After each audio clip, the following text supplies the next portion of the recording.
Greetings and welcome back to Stellaris, my Commonwealth of Man playthrough. So it is time for the 2325 State of the Commonwealth, and yes, we are still considered a Commonwealth. We have recently changed the name of our leader and their term from the Grand Marshal to Empress. Now, instead of having an election for the next Grand Marshal, our Empress selects an heir. We have also become a feudal society because of the number of subjects we have. We are currently in the process of getting fleets in position. I believe they are all just about in position. Yeah, 6 days out for the Fortress Legionnaire fleet. I mean for the Strike Force Medusa. So we can probably go ahead and tell the Fortress Legionnaires to head in here and attack them. But we are about to wipe out another system of the Half-Lifer and Marauders, who never did send that raiding fleet. As far as I know, it's still the one sitting right there. Yeah, that's it. They're still saying they're going to raid us, but they haven't made an effort. But I decided I'd had enough of them. Our technology is advancing still at a relatively slow pace. We're going to be playing a lot of catch-up, but I intend to start bleeding more research from my subjects and picking up more subjects and getting in. After we get rid of the Half-Lifer and Marauders, we're going to be a little bit more active in war, trying to get debris to push our military tech up so we can focus on economical techs. We're about 4.5 years away from finishing the subterfuge tradition tree, which will give us another ascension perk, which will most likely be Archaeo-Engineers, which would give us a further advantage in combat since we are using those strike craft. And we have 3 different archaeological buildings that will be enhanced. One of them we haven't finished researching yet, which is the First League filing system. We have climbed up to rank 15. We're pretty close to overtaking the Fel Null, although their economy and technology is still significantly higher than ours. One of the other empires, the Soran Combined Clans, has actually exceeded the Fallen Empires in strength. Our main rival is the Glostwerhenian Galactic Hierarchy, who is gobbling up a whole bunch of other empires as vassals into the Allied Independent Systems, which originally was founded by the hegemony of Ubaria, and we had ripped out the United Latrepian domains for it and tried to rip them out. But they survived with 2 colonies. Now, it is possible that that happened because I did not allow the starbase to fully repair to the point where it would be active and under my control, and so these systems yielded back. I'm still not sure why they weren't destroyed, but that they will be destroyed next war. I am positive on that. Some of the other empires are starting to get some cloaking detection. There is high cloaking detection all throughout the United Nations of Earth. The Soran Combined Clans have exceptional grade 3 cloaking detection. We're not too far off from that. Assisting research here at Larkin Singularity, we extend out exceptional grade 1 cloaking detection to a range of 5, which covers 3 systems in our allies' territory, and all the way up to Safe and Dultari. But we have no cloaking detection in this section. I was kind of planning to just have the 1 and use gateways to extend my cloaking detection, but we're a long ways from gateway tech at this time. The Obedin Horde rose up under a Great Khan and was slapped down pretty hard by the Star Realms of Shar. There was a little bit of fighting over here where it looked like the Obsidian Horde was gaining ground, but when the Star Realms of Shar mustered their defenses sufficiently, they pushed back, and quickly the war turned south for the Obsidian Horde. The third Marauder clan would be here.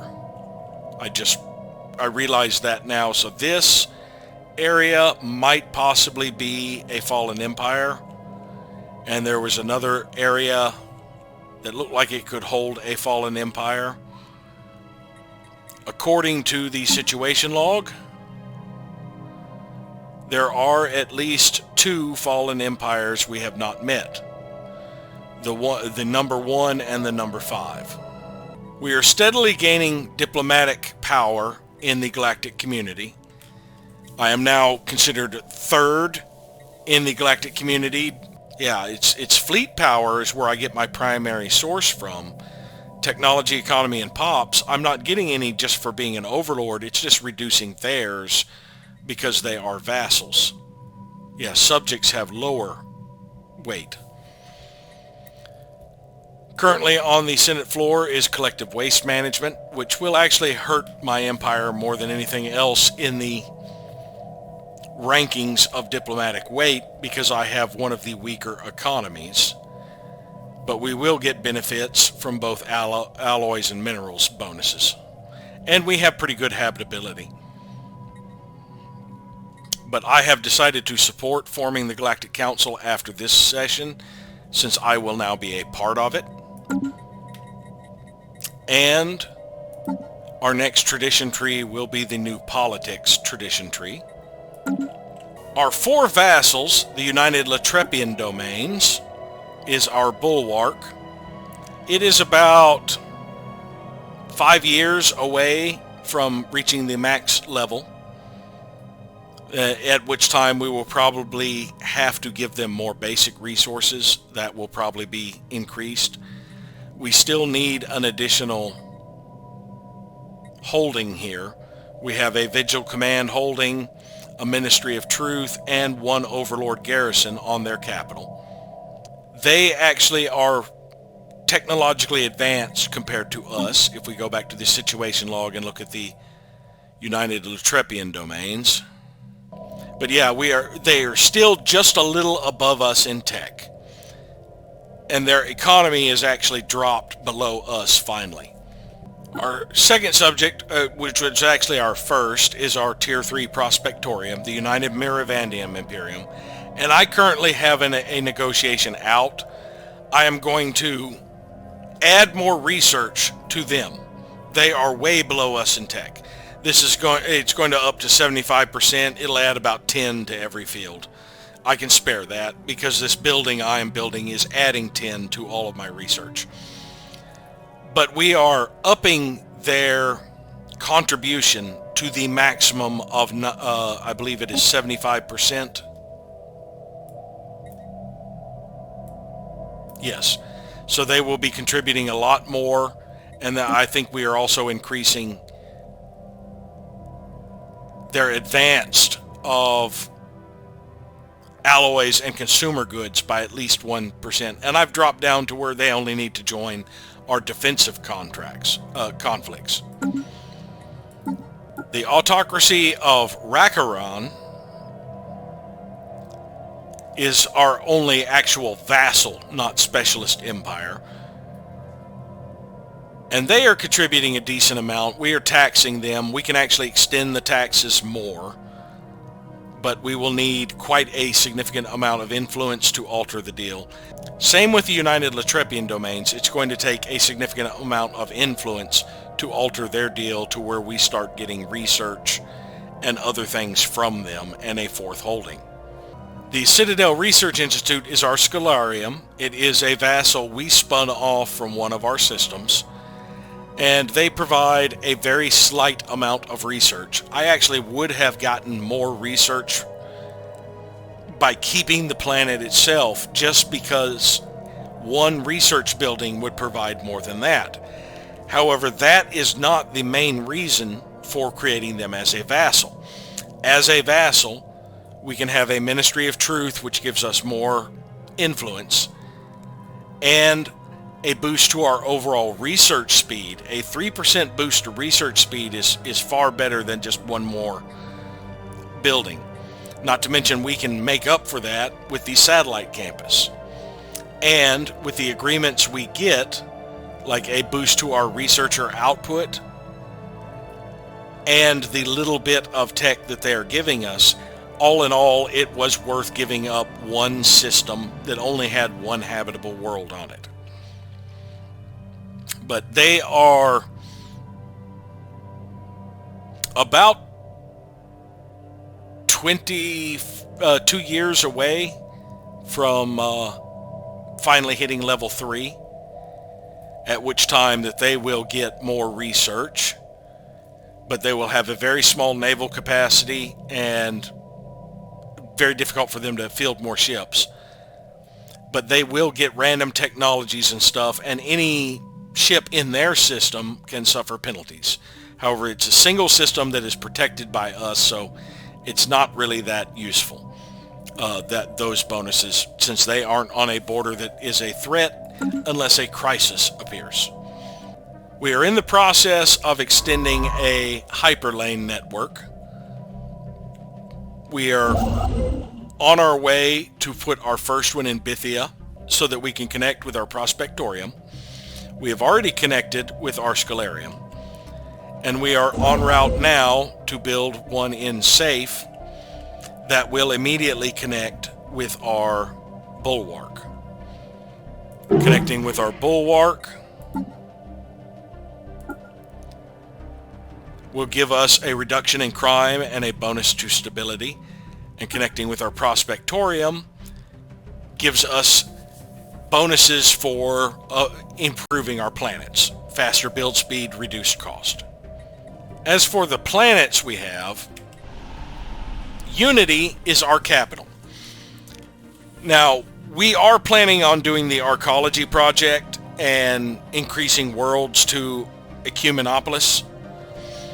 However, Unity is one I am loath to get rid of just because of the sheer number of agricultural districts it has. This is one that will probably remain a regular world until I get a lot of means of agriculture elsewhere. And when that happens, we might end up moving the capital. And this would no longer be the capital. We could specialize it as a forge or factory world. But for now, it is the capital. It has pretty much reached its extent, and because of the need for buildings, I do not have the full allotment of agricultural districts here unless I wanted to give up an industrial district, and that is something I have considered as I develop more industry on other worlds. Then I could also wait until I got another building slot through a tech or something and shift this over. And we are currently in the process of boosting our food output more because we are currently in a deficit. We have a mix of species on here. We do have our different specialized species. The Oxenlitter, who are our battle thralls. The Ichnerval, who are chattel slaves. And the Farine, who are domestic servants. Now, I did manage through a lot of finagling of closing out and opening jobs to finally get the Farine up here working the entertainer jobs. It'll be a lot easier when we can biologically manipulate them, especially when we can change their habitability to match ours so that they don't suffer habitability penalties.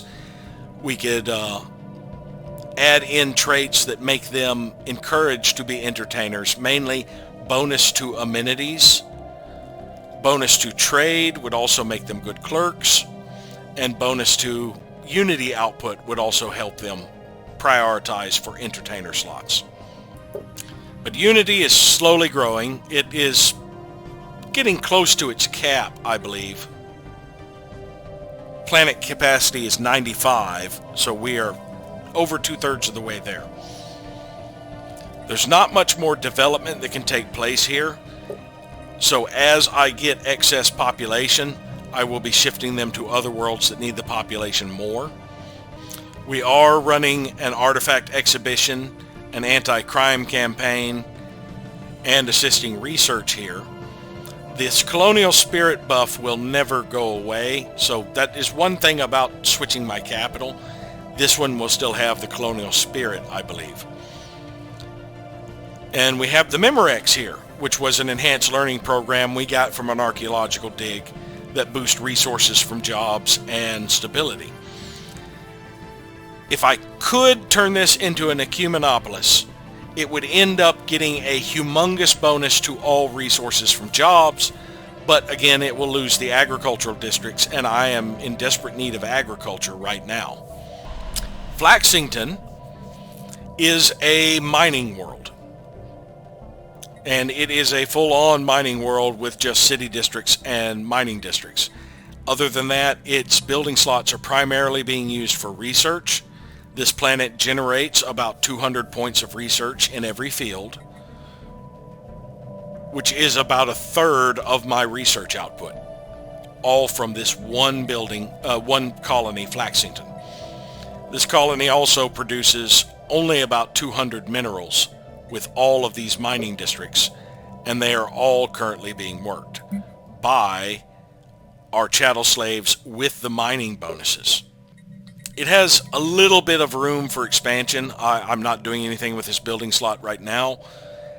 And it still has a blocker on this world, impassable mountains that I never unlock the technology to remove. Of course, there's not really much point, as that would only add city districts at this point. But Flaxington will probably remain a mining world for a long time because of the available mining districts. We have cave shrooms that boost our population growth speed, and we have harnessed them to be gas plant engineers, and we have quite a few of them at this time. This is also where the Nemas were, which we enslaved and enforced their slavery.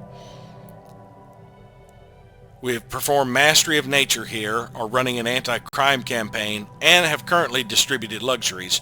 When this expires, I'm not going to do it again, but we had a luxury issue about 9 years ago, and it was necessary for me to distribute it for them to stay positive at the time. And we are assisting research here. Dawnlight is our third colony. I am in the process of developing the agricultural districts and building food processing facilities. This is one of the planets I hope to help wean us of using unities if I do choose to make Unity an ecumenopolis. However, it's not quite as good as Unity at agriculture. It has one less agricultural district. It is designated as a factory world and is one of the main sources I have of consumer goods. But there is a significant amount more development that can happen here. We haven't even reached capacity, and there is an active volcano we never removed, although we have done Mastery of Nature here. St. Natchbel is the first primitive civilization homeworld we covered. It is the homeworld of the Farine, our domestic servants. It is designated also as a factory world, and currently has generator districts, which I will probably slowly start shifting to agriculture districts. Right now I am developing an agricultural district from my remaining districts.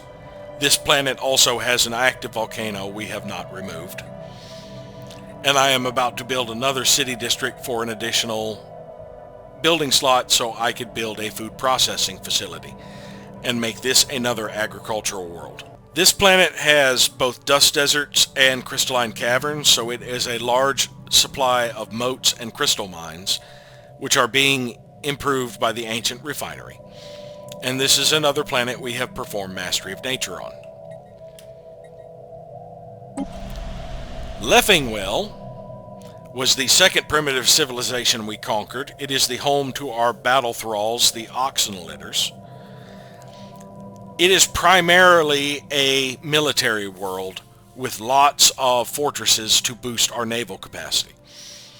And we have been using it for agriculture. As a matter of fact, I am in the process of building another city district so I can put a food processing facility here and adding the final agricultural district back. Other than that, it is a forge world, which it will eventually return to as soon as I can get my food stabilized and better sources elsewhere. There is still significant room for development here, but we are having to run an anti-crime campaign, and we have performed mastery of nature here. Majority of the population here is the oxen litters, which seem to grow rather readily, even though about the only thing I like using them for are soldier jobs and enforcer jobs. Here on their own home world, I have them doing the farming and being clerks even. Doran was the third primitive civilization we conquered, the home world of the Iknerval, our chattel slaves. It is a generator world, and it also still has impassable mountains on it we were never able to remove. It also has several administrative complexes on here for our bureaucracy, and a dust desert that provided 2 moat harvesting traps, which we supplemented with the ancient refinery. We have an artifact exhibition going on here, as well as an anti-crime campaign, and we have performed mastery of nature. This planet has very little further development that can be done. Proclaus is the former home world of the First League, and we have performed mastery of nature here, and we are assisting research. It is in the process of being restored to an ecumenopolis that will get rid of the few mining districts we have here, because we will lose generator, mining, and agricultural districts and instead get arcology districts. Well, right now all of our districts are pretty much city districts, so we will have to develop those other districts as they go along. This planet has a lot of potential development. I haven't really had much need for the development on it. It is the home to our facility of archaeo studies and a major research world in our empire. It doesn't provide quite as much as Flaxington, but it provides a significant amount of research. And that research will be further improved as soon as it becomes an ecumenopolis in under 5 years, because it will have the plus 30% bonus to retain the 30% bonus to research. There is a lot of room for development here. We did put an ancient refinery on here, although I'm not making use of the crystal mines and extraction wells and harvesting traps here. I still put this on here for the translucer gas refiner and chemist jobs, at least temporarily until I get better sources elsewhere. I may eventually replace this with more research. But for now, that is one of our things that is keeping us solvent on our strategic resources. This planet has a lot of available specialist jobs, and it's currently growing Mirovandians. I am debating forcing growth of humans here until we get the specialist jobs all filled out, because it isn't even working at full capacity for research at this time. Although when it completes this shift to Ecumenopolis, it's going to lose 8 researcher jobs, because it will lose its features, and the central spire is giving us 8 researcher jobs without a building. Those 8 researcher jobs will reshift to these others. There's 3 there, 4, 5, 6, 7, so we'd have 1 available researcher otherwise to be able to move elsewhere. And then again, we can also start upgrading some of these for additional researcher jobs being available if we need it when it gets close to the time for this to be completed. Fincastle is currently a forge world. It has a handful of generator districts, but no real bonus to them, so I'm just using them temporarily for energy credits. Eventually these will be shifted entirely to industry. This world is not the best for resource gathering and is a prime candidate to become an ecumenopolis. It has a lot of more development. This was a world that was terraformed, so it cleared out all of the blockers. It does have a fuming bog, so I'm in the process of, now that we can actually build gas extraction wells, of adding city districts to make use of those 2 gas extraction wells we can add, since that is the one we are low on. Earth 2 is another world we terraformed, and it is currently running an artifact exhibition, even though it has very few bureaucrats, only about 6. This became a second home, which is the reason it was named Earth 2. And we have a political crackdown here because several factions were campaigning here, and we decided no. The only people who will campaign here are our existing factions. This is a very good, strong mining world, and we are developing it as such.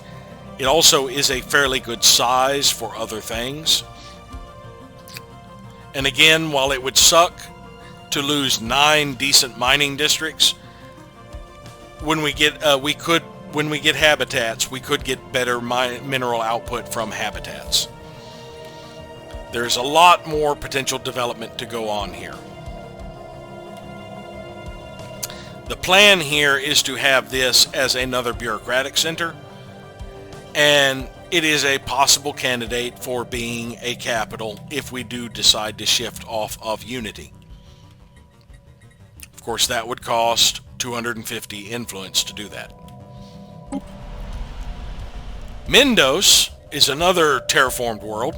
It has dust deserts, which we are already making use of with an ancient refinery. Right now we are using it for agriculture and going to boost that agriculture with food processing facilities. It is currently listed as an agri-world. There's a lot of room for more potential development here, and this could potentially become a refinery world. Hawksworth is another terraformed world that we intentionally tidally locked. That gives it great benefit to generator districts. As a matter of fact, we are expanding the dayside infrastructure, which will give us more energy credits from jobs and more generator districts. It's a fairly small world, so it will probably remain a generator world for a significant period of time. I would probably do most of my energy production on these. I have several of these planets. I will probably keep most of that here rather than moving it to habitats or worrying about turning these into an ecumenopolis, because this would become useless with an ecumenopolis, as would expanding the dayside infrastructure. So leaving these as energy producing planets is probably the better option. There's a lot of room for future development here. Bastion is another terraformed world that we are using currently for agriculture. It is going to be another military world. We do have one stronghold currently disabled because we didn't need it.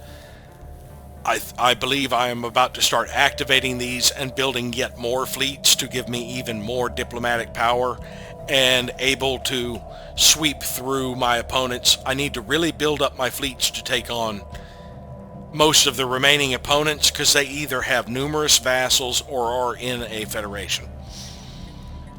But this is going to be another military world. There's a lot of room for future development here. Destinicon is another terraformed world that happened to have a strong magnetic field that gives a slight boost to physics research. So this is a minor research facility right now. It's not providing anywhere near the research output any of our other worlds do. And it also makes a fairly decent generator world because there's a slight boost here, but not as beneficial as the tidally locked ones can be. And there's still a lot of room for potential development here. Thebes is one of our other intentionally tidally locked. It currently only has 3 generator districts. These will be expanded when we expand the dayside infrastructure, which should be completed in about 3.5 years. Other than that, I was going to be throwing some military on here as well,